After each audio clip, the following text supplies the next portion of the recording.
দিন যতই যাচ্ছে বাংলাদেশ ভারতের সম্পর্কের হিসেব যেন ক্রমশ জটিল হচ্ছে। ভারত যেন তার কথিত বন্ধুত্বের মুখোশ খুলে চিরচেনা বৈরী রূপে ধরা দিচ্ছে, কখনো চুক্তি বাতিল, কখনো আমদানি রপ্তানিতে নিষেধাজ্ঞা দিয়ে কিংবা যুদ্ধ ট্রায়ালে ভারত যেন তাদের প্রতিবেশী দেশগুলোর সঙ্গে সম্পর্কের আগুনে ঘি ঢালছে। তেমনি জুলাই অভ্যুত্থানের পর কার্যত বাংলাদেশের সঙ্গে সম্পর্ক খারাপ করছে ভারত। ভারতে বসবাসরত 2369 জন বাংলাদেশিকে এবার দেশে ফেরত পাঠাতে মরিয়া হয়ে উঠছে তারা।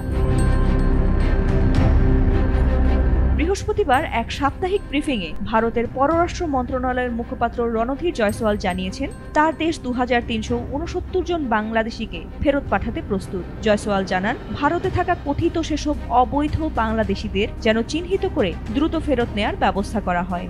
তিনি বলেন, যারা ভারতে অবৈধভাবে অবস্থান করছেন তারা বাংলাদেশি হোক বা অন্য কোনো দেশের, তাদের বিরুদ্ধে আইনি প্রক্রিয়ার মাধ্যমে ব্যবস্থা নেওয়া হবে।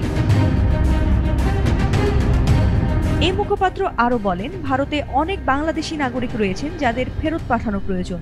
আমরা বাংলাদেশ সরকারকে তাদের জাতীয়তা যাচাইয়ের অনুরোধ করছি। আমাদের কাছে 2369 জন ব্যক্তির একটি তালিকা রয়েছে যাদের ফেরত পাঠানো হবে।